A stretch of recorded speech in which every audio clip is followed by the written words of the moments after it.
Hey guys, how's it going? It's me, Flat Earth Sage, and today I'm over here at my garden slash farm and just finished planting my passion vine.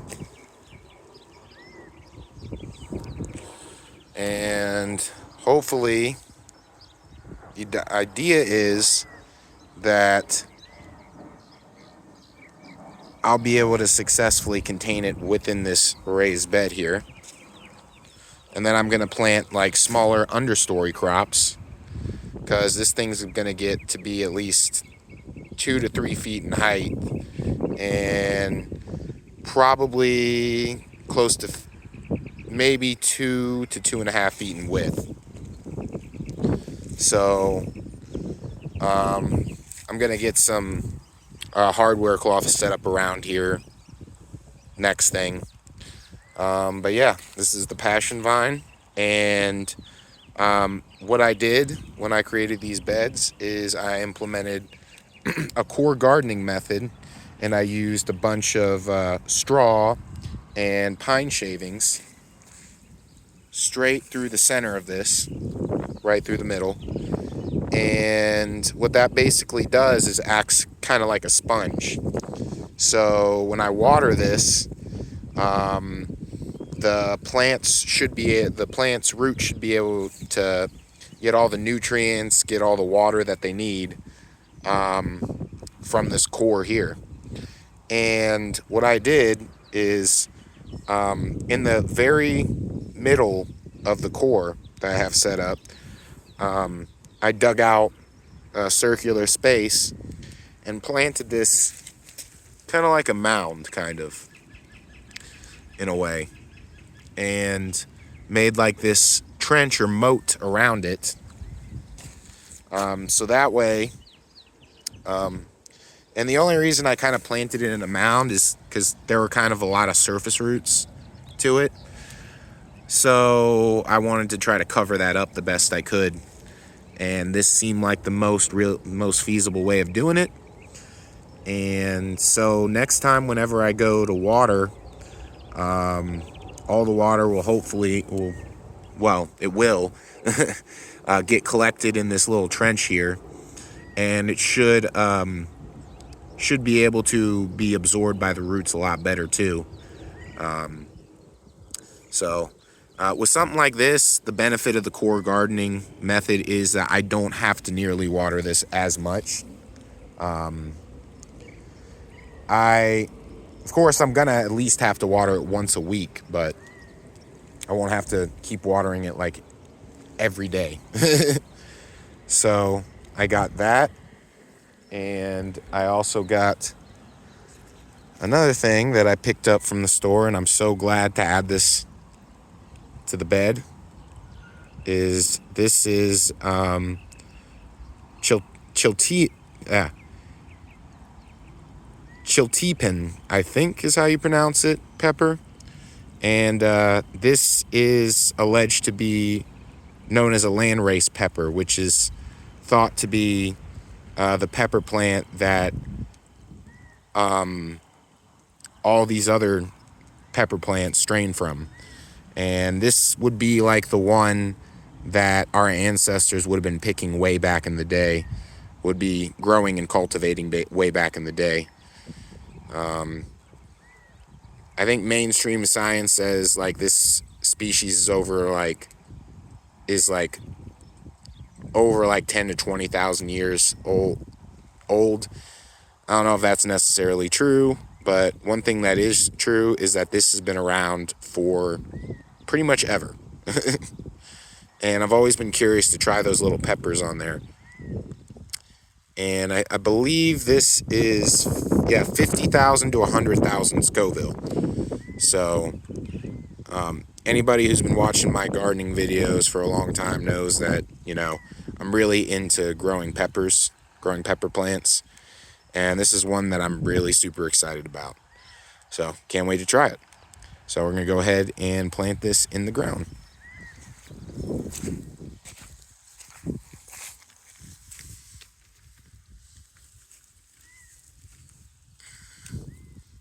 And yeah, well, yeah, we'll leave this right in the center.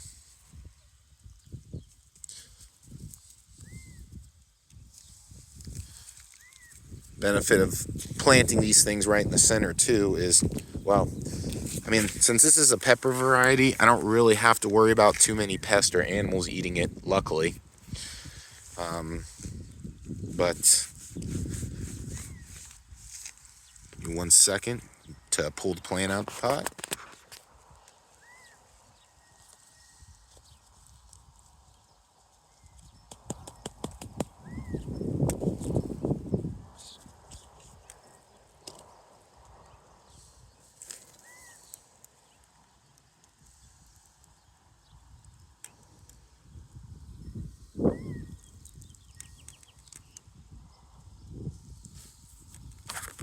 Okay. All right. What I usually like to do is I like to fiddle around with the bottoms of the roots a little bit, let the roots get nice and loose. Because I find that that usually makes for a healthier plant, especially on pepper plants. They seem to really like that. So I'm gonna water this real quick and pop this in the ground. Give me 1 second.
Okay, so I got it nice and wet.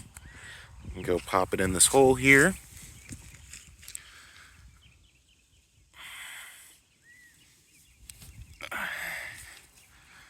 Now, good thing about pepper plants, too, is that they can take a beating, without a doubt. Yes, sir. They can take a beating, and they really don't require a whole lot. A whole lot. They don't ask for a whole lot. Just really, pretty much, you just pop it in the ground. As long as your soil is nice and good, you know, it's not bad soil or anything like that, you'll do just fine.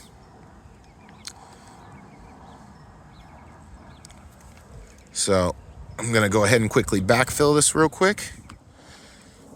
Alrighty.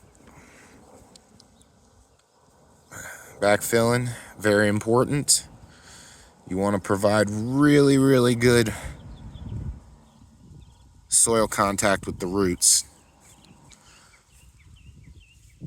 Very important. And the one thing I will say when planting peppers, though, is be careful. Don't bury it past soil level.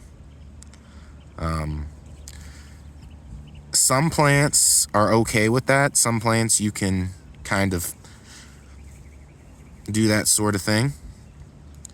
But other plants do not like that. And peppers are one of those. And usually most of the plants, they'll have like little hairs on the stem. And those can actually become new roots. And you'll see those especially on tomatoes. Tomatoes is one of those plants that will do that.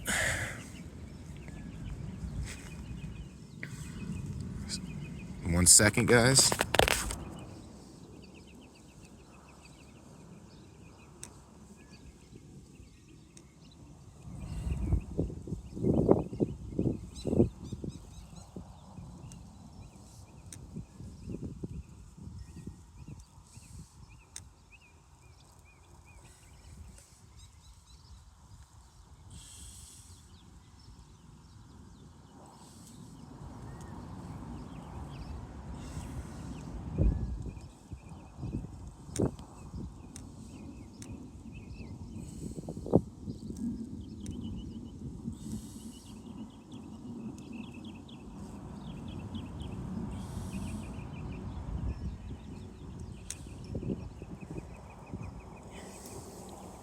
Okay.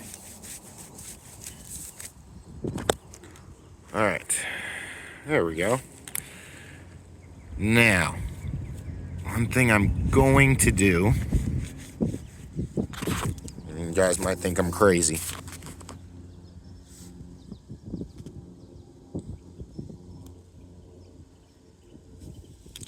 is I'm going to take off these bottom leaves, because those have a tendency, don't worry, this is not going to harm the plant at all, guys. Perfectly fine. In fact, this will actually help the plant, and the plant will really appreciate this, believe it or not.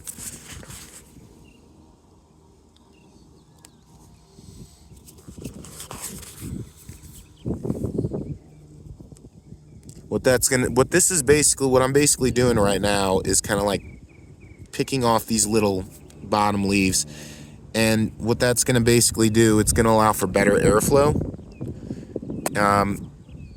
and it's going to promote, well, first off, it's going to look a lot better. Second off, it's going to prevent any sort of diseases at all. I'm out here in Arizona, so as far as diseases, I don't really experience too many of those. But that doesn't mean that I couldn't get some. So it's always good, even just as a precaution, just to go ahead and pick off the bottom leaves. Trust me, your plant will thank you for it later. And just at least enough to where there's like, at least like half a finger length from the plant to the ground level is probably okay. Unless you see some leaves that don't look that great, then you can pick those, or some overlapping leaves.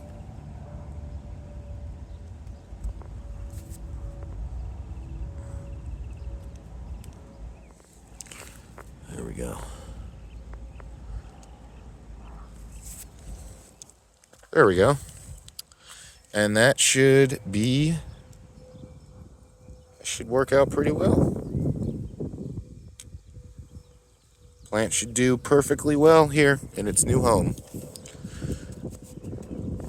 So that's that. Don't pay attention to my devastation over here. Anybody that does gardening or farming, they're going to experience some devastation every now and again, especially in the beginning. But this is all basically because most of it got eaten up by animals. And also, I missed the watering slightly. This did not have the core gardening in it. This was kind of like an experimental garden. And I'm in the process on debating on if I should go ahead and try again with the cucumbers. Maybe you guys can let me know if I should go ahead and try again with this bed. If I should just revamp it. I was thinking about putting on some hardware cloth around it to give that a try. But I've had to replace this bed 3 different times. So if any of you guys think it's worth it to try restarting the cucumber patch, definitely post a comment and let me know. This is doing pretty good. I'm pretty happy with that. And this I'm thinking since this plant's growing and leaning this way, I'm thinking when it actually, if it does fall before I'm able to get like the hardware cloth and the 2x4 situated, then at least it's not going to fall into the plant, onto the pepper plant. And once this grows up more and fills out more, I'm going to try to put maybe some understory crops around it. I haven't quite decided yet. I still got a little ways to go before then. But, oh yes, one last thing. Even though the soil did feel a little bit moist, it never hurts to water it a second time. To just water it again.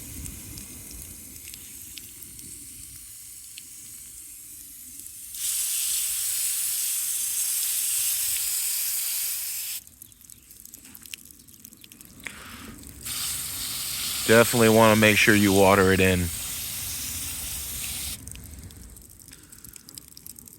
Even if it's only just a tiny, tiny bit.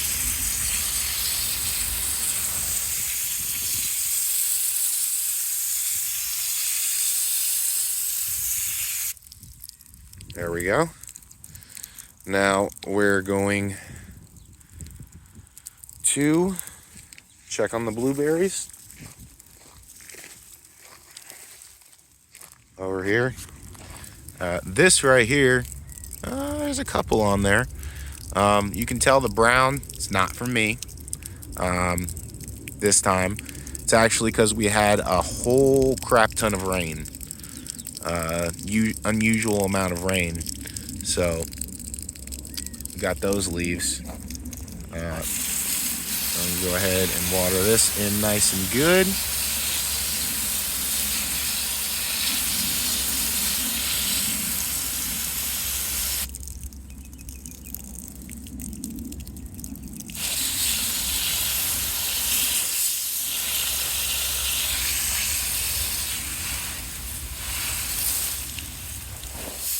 Since this is like felt, I like to water the outer edges of it a little bit, kind of get a little bit more absorbed quicker. So, we got that. And as you can see, this one looks a lot better. It's a different variety completely. So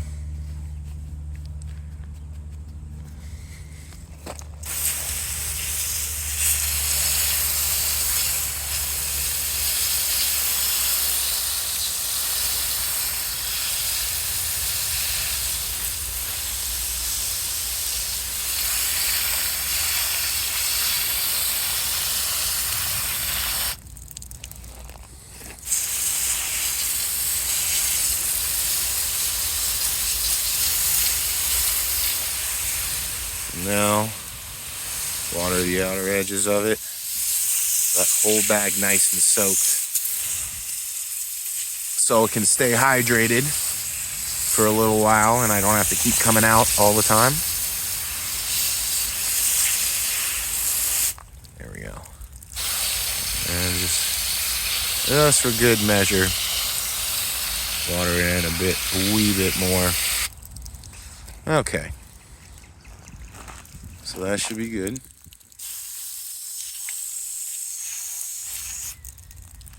Water off any soil that you see around on the leaves. So yeah, that is that part. Now we just have one more plant to water and we're done. Oh boy. Oh. Got myself an ant mound over here.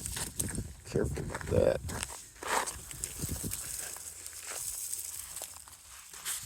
And I will show you guys the pomegranate tree. I didn't plant this one, but I've been taking care of it since it was still in dormancy. And that is this one here.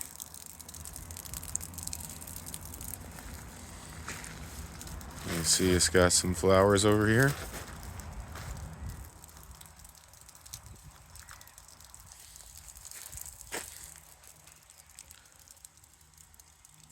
think that's a little fruit on it. Possibly. Here's a couple. Here's one over here.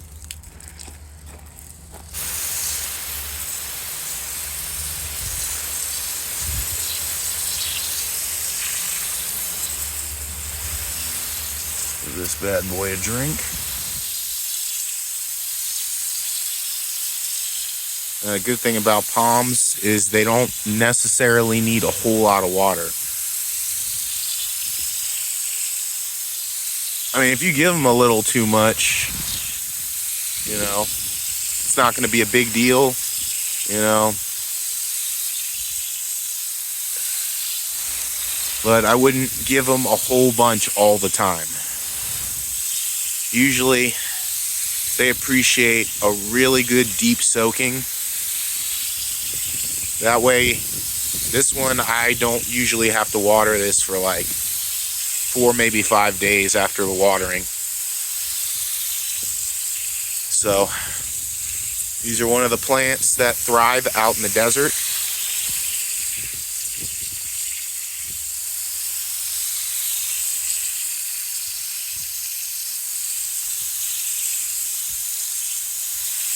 There we go.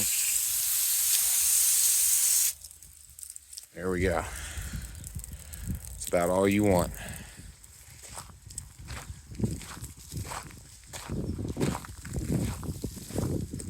Little chicken coop over here.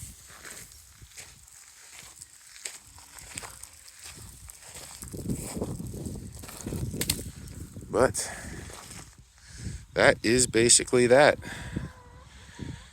I hope to start, I'm going to be starting a lot more plants in here. I've had some trials and tribulations, you know, starting this farm up, so it's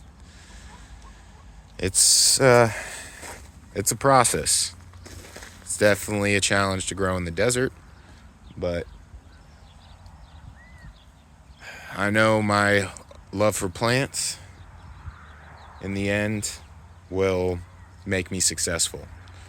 So yeah, guys, that's pretty much that. I just wanted to show you the new plants and